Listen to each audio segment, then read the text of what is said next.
And now let's get to our 10-minute war, as finally the year 2020 has decided indeed to include some form of mercy. It's the season for acts of mercy. Nonetheless, the game, Michigan-Ohio State, will not be played this year. Now, it wasn't going to be played at my house anyway. I'm out. I've been telling you that for a year. I was really struggling with what I was going to do, though, because prior to the season being canceled and then delayed for a start, I was going to go see Kong versus Godzilla at the movies, but then that got delayed till next year. I did just find out that my local IMAX is doing the Polar Express in 3D. So on the off chance that Michigan was going to play Saturday, I never believed for a second they were, but on the off chance I was wrong, I was going to get tickets and go see that. I'm not watching. I don't care about this game. The rivalry, it doesn't exist anymore. I love talking about the history of it, but on a contemporary level, this thing is dead to me until either there's a new coach at Michigan or Michigan actually wins the game. I'm guessing, though, our 10-minute war guest each week, Mark Rogers, devoted Ohio State fan, has a slightly different opinion as he joins us in his not Troy Smith, but Art Schlichter throwback autographed jersey. Mark, good to see you, brother. How are you? I'm doing well, Steve. I would be doing much better if there was the game scheduled at noon, as it customarily is and should be on Saturday. Did you have something to do with this? I didn't. Here's what I'm pretty confident, because I've been telling people all week, they're not playing the game. Well, I mean, they're not playing. They're practicing. No, they're not. They're not playing the game.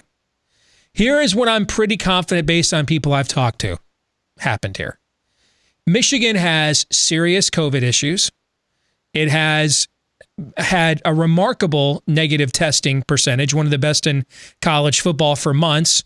But when you've seen this really since around Halloween at a lot of places, you know, you're out of the championship race. What are we doing here? Know what I'm saying? And not seeing my girlfriend, not going anywhere on campus, taking that stupid nasal swab every day, gets a little bit old. And I think that's what happened here with Michigan. Is after the Penn State game, it was pretty obvious, and frankly, it was obvious during it, Michigan's not interested in playing football anymore this season. And I just think that the protocol wall broke. This thing would have been canceled many days ago already, except for Kirk Herbstreit's comments. That angered Michigan, which I think is a joke as well. Herbstreit was only saying what a lot of Michigan fans were saying on Michigan message boards. There's one Michigan website where people were trashing Kirk Herbstreit for saying what one of the insiders on the website had already posted earlier in the day. Hey, let's just get out of this season. I'm all for it, by the way. But when Herbstreit made his comments, there was a portion of the Michigan fan base that were angered by that, particularly coming from a Buckeye. Ward Manuel came out from underneath whatever spider hole he hides these days, the Michigan AD, to do an interview with a spokesperson for the university, calling Kirk Herbstreit foolish. And so I think these last few days have just been optics. They were never going to play. They can't play. I mean, I've been told they're well under 50 scholarship players right now because of all the positives and contact tracing. So I think this thing would have been canceled a while ago. It's just after Herbstreit's comments. Now we're going to go through the optics of, yeah, we'll play them in any way, shape, or form. That's all politics. And Michigan's not faking COVID. The fake was acting as if it was going to play this week. That was the fake, in my opinion. Your thoughts? I had my hopes. I certainly had my hopes, and we've seen the Big Ten push through with a number of games that were threatened early in the week, and we heard things about. But of course, once Michigan and Maryland was canceled, we knew what the situation at the University of Michigan was. So you still feel better about missing this game, the game, than going out there and losing by 50. Oh, without question. The same way that an ant feels better about falling into a crack in a sidewalk than meeting a boot. All right. I mean, the same way that a nail feels better when you hit your thumb than when the hammer hits it. This isn't competitive. I mean, the idea, where's the competitor in you? I mean, I don't know. I mean, Mount Kilimanjaro. I'm competitive as they get. I know I can't climb it. So what is the point? Michigan isn't serious about this. It's just not. It's just, and you can watch the way they played football all year long. The way that they come for a miserly stroll out of the tunnel to touch the banner. They don't care. And you can, and everybody can go to Twitter. I don't care about any of that shit, man. I don't care about any of it. Show me what you do on game day. That's all that matters to me. Not what you tweet, not what you call into radio shows and say or don't say. Show me what you do on the field. And it's been pretty obvious for weeks now. This team's not interested in playing college football this year. Now, it could just be they've given up on the season. More than likely, they just don't believe in the coaches and the game plan. And so the first time they face any adversity, they just implode. Whatever the rationale is, we don't know because we're not there. But, do all your grandstanding you want. I don't give a frack about any of your talk. I just look at what you do in the games. And it's been obvious that this program's just not serious about this.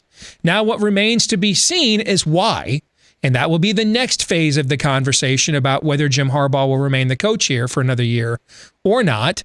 But that's the next phase on our side. On your side, it's about what's going to happen in terms of the playoff and everything else. I don't think there's any way you're being left out of the playoff. I think the question is, do you change the rules in order to put them in the championship game? And even that, I know as a Michigan fan, I'm supposed to get all incensed for changing the rules to cater to the Buckeyes if they do that. Why? I'm into keeping it real, Mark. You know that. Well, so Steve, I don't like what I'm about to say, but here's the truth. Yours is the only relevant program in our conference. The distance between you and the rest of the league right now is greater than the distance between Clemson and the rest of the ACC. The entire sport is about the playoff. Whether you like it or not is irrelevant. It is what it is. Okay? And that's the number one reason they're playing football this year, in my view, is so Ohio State can go to the playoff. So it makes total sense then that you would change the rules to help Ohio State go to the playoff. And any Michigan fan that doesn't like that, you've had 15 Saturdays over Thanksgiving weekend recently to do a damn thing about it. And we didn't. So I don't see a need to get all worked up about something. In the end, stop letting them kick your ass and then talk. Go ahead, Matt. I say this understanding that I'm so far removed from 1988, Ohio State's last losing season, 4-6-1, losing to Michigan, put up a good fight, down 20-0, came back, took a lead. John Colasar, game-winning touchdown pass in Columbus. But I still believe that if I were on your side of it, I would want to see the game played. I just really would. I just would. I also am going to state that it's just too bad that we've come to this place in college football where the college football playoff means that much, and it does, and you play for championships, but because it's an invitational, I discredit it as much as I possibly can. Now, see, the thing that I will say about that has become a bit of a blurred line, at least in regards to the way these games are canceled and the reporting of those cancellations, where the first ones, at least in the Big Ten, that involved Wisconsin, it was clear to determine that the Big Ten had cleared those teams to play, but it was Wisconsin that made the choice not to play. Certainly we know that of Ohio State last weekend. This seems to be a bit vague in regards to whether the game did not meet Big Ten standards or Michigan is opting not to play.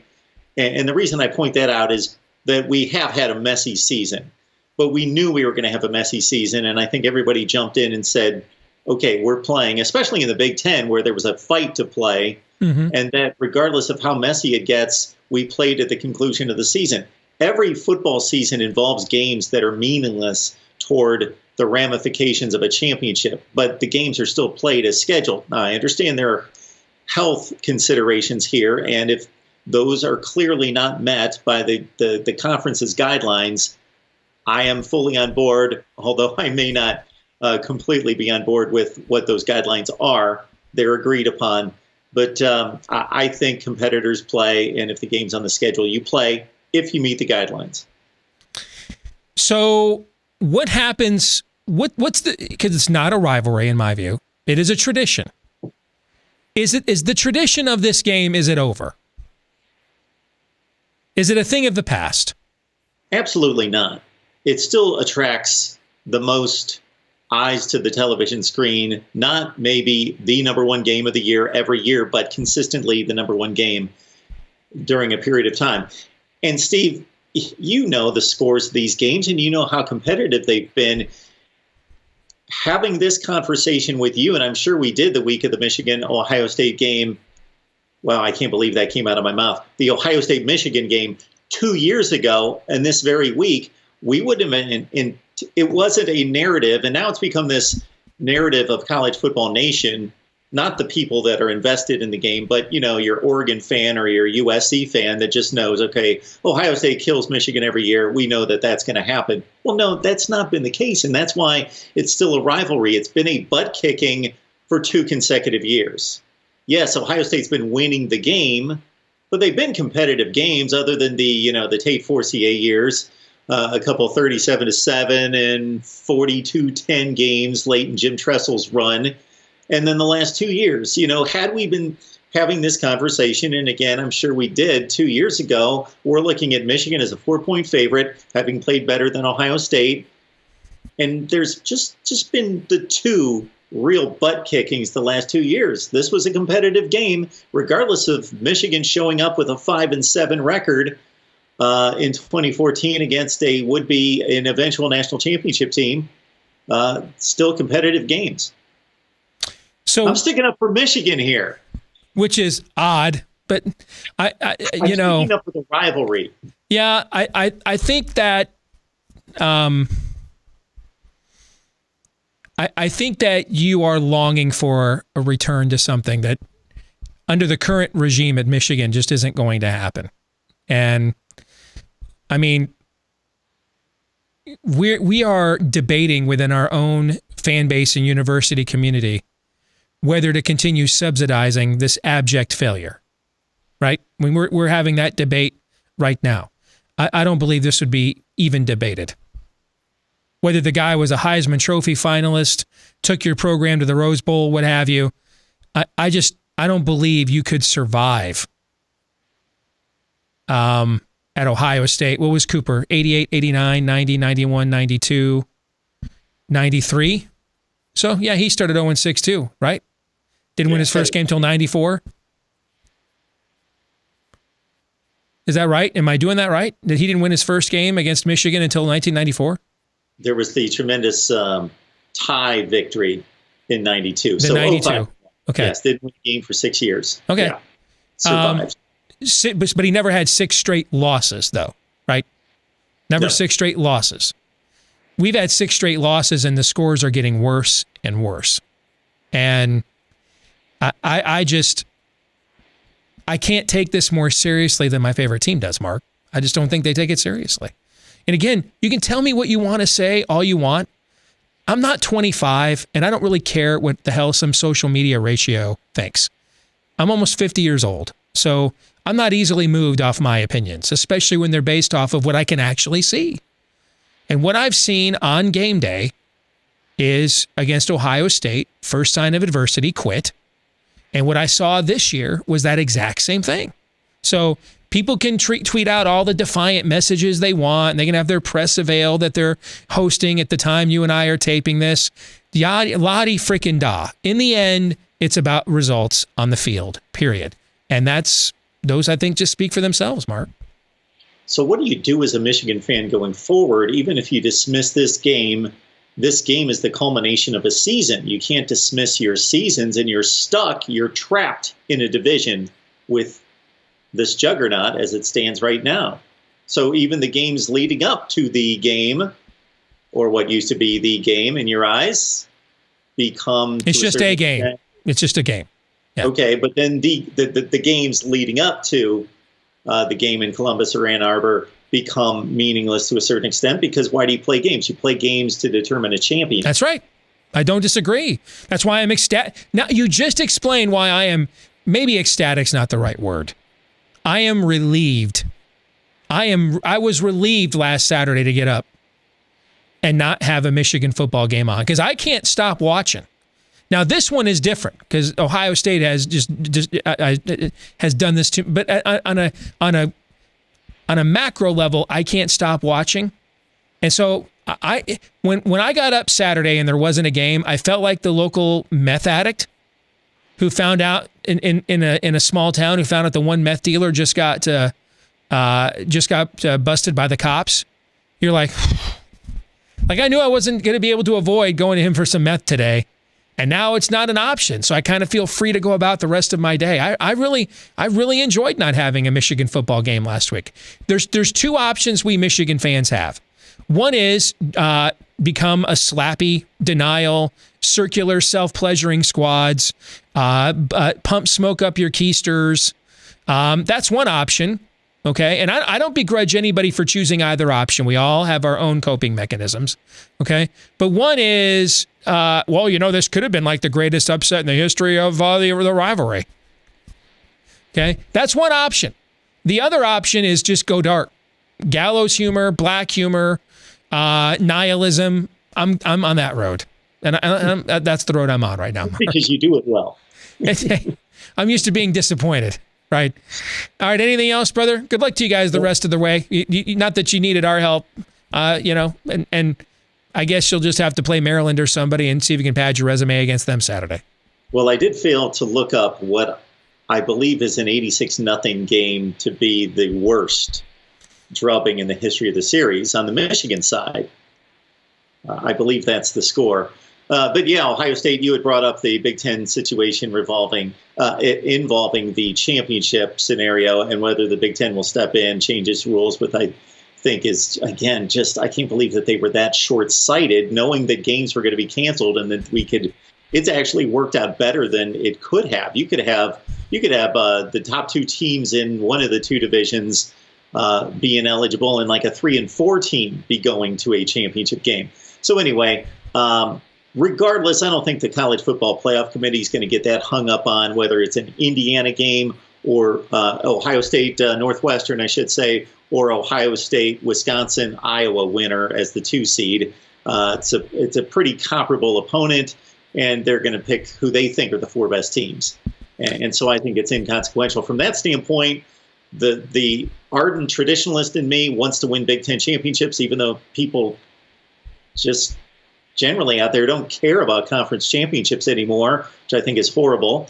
But for me, yeah, we need to catch Michigan on that list as well. So let's get us a conference championship.